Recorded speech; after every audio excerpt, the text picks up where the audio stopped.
this unification theory actually unifies the fields by basically getting rid of two of the forces of the quantum world and replacing them with the forces that were described by Einstein's field equation. Does string theory fit into any of this?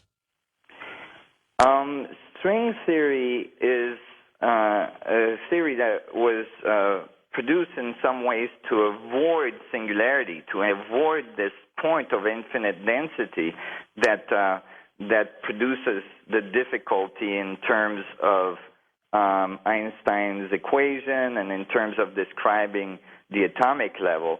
In my case, I do the exact contrary. I actually allow the singularity to exist. I allow the nuclei of an atom to become a black hole, because remember, from my first thoughts when I was a kid was that the center of an atom could get divided and divided and divided to infinity. And actually, we've built accelerators that are larger and larger and larger to break the atom in smaller and smaller and smaller bits.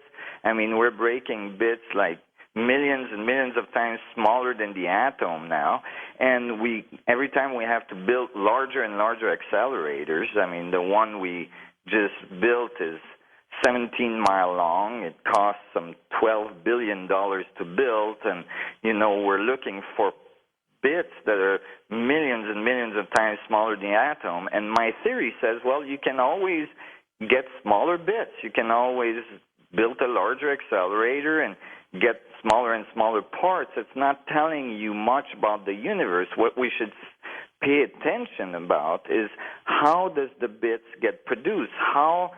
What is the pattern of division? Because the pattern of division from infinitely big to infinitely small would be the key to the structure of space-time, the key to creation. And that's more important than trying to find some God particle that would be the smallest thing the universe does. And then eventually a physicist would write a new equation saying, oh, actually, we could probably divide that into a smaller bit. And so, this is changing this whole view to saying we have infinities, we have mini black holes, and we call them atoms. And then if we treat the atom that way, then all of the mass starts to come out to give the right result for the measured values we get in laboratory. You talked about the God particle, which is what they're going to be looking for when they finally turn on that particle accelerator at CERN. Not too far from where you were born, I think. What happens? Could they create a black hole there, Nassim? Yeah, the math shows that they would have the energy levels that they could create what they call virtual mini black holes. But, in contrast to what I'm saying, first of all, I don't think there's any reason for alarm there, because in my view, everything is already mini black hole. No need to head for the hills. There's no place to run anyway. That's right. That's right. But I think that they're going to have surprise. I think they're going to get some really interesting data, and that some of this data is going to confirm a lot of the things I'm predicting. However, I believe that if what I'm saying is eventually understood, that we're going to abandon this idea to keep building larger accelerator. I mean, we have reached practical limits. This accelerator we built, the Hadron Collider, is enormous, is ginormous. I mean, first time they turned it on, it's so strong that it pulled some of the magnets right off their anchor. Yeah, sure did. And and so on, and so 17 mile long, and so on. I think we're reaching practical limits, and we are reaching the end of this field of investigation at the same time. And so to start understanding what is the pattern of division and how is space dividing, because literally when we're dividing particles, when we're dividing little bits that are billions of times smaller than the atom, we're basically dividing the vacuum. You know, if you wouldn't see those particles, you would think it's the vacuum. You know, these particles are really like, I believe, a function of the vacuum itself, of the space itself. We are living in a sea of energy we call space. And when it self-organizes, it appears to us as particle and matter. And that sea of energy connects all things and self-organizes everything. I think this is what people call God. Good point. You know, if you look at all these masters that walked the earth, they all told us that, you know, God is within everything. You know, that it's omnipresent. That if we want to find, you know, people say, I have a hard time visualizing infinity. Well, that's because most people try to visualize infinitely big, and your senses are limited in that way. But if you actually go inwards, and, you know, those infinities occur in all of your atoms, then you have access to that infinity within yourself. And so, you know, it starts to match nicely what has been taught in philosophy and religions all around the world.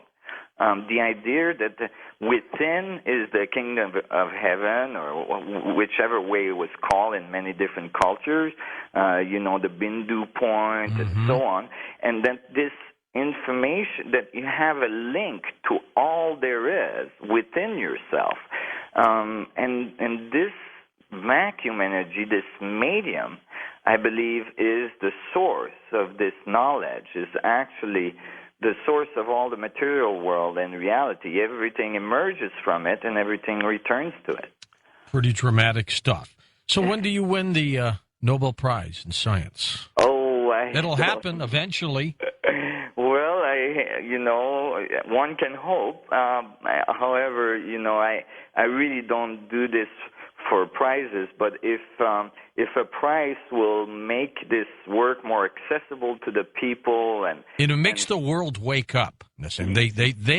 They will hear this, see this, but if you get awarded this honor, then all of a sudden it puts you on the map, even bigger than you already are. Thank you. I appreciate, and I really think that this that we are undergoing this transformation in our science, and that it's going to transform our world so rapidly. You know, it's like if you went to the I think the little lake or the beach where the Wright brothers flew the first plane, and you went there like a week before, and you told people, you know, in a week, two brothers are going to come here and they're going to lift a few 1,000 pounds of material off the ground, you know. And fly like a bird. And fly like a bird. They would have said, you're completely insane. But a week later it was done. And, you know, I think we're right at that turning point where what we can barely imagine what's coming around the corner, because as soon as this understanding is clear, as soon as this unification is done, our understanding of the universe is going to change. Our understanding of ourself in the universe is going to change. I mean, fundamentally, even philosophically, like realizing that we're never separate from anything, and that, you know, that we are going around on our planet going, well, you know, there's just not enough space and enough energy for everybody. And to transforming that to this, oh my God, there's infinite amount of energy, and there's infinite amount of space to go and explore, because if you have access to that energy, all of a sudden gravitational drives and all these things become possible. So our civilization is just about to turn the corner, and I think we're at this choosing time right now. Prior to the Big Bang, in your opinion, what was there before it started? Try to paint me a picture of this. Right. Well, you know, that's the thing. In this view, there was never a beginning. There was never an end. You know, if there's infinite amount of divisions from infinitely big to infinitely small, all there is cycles. And so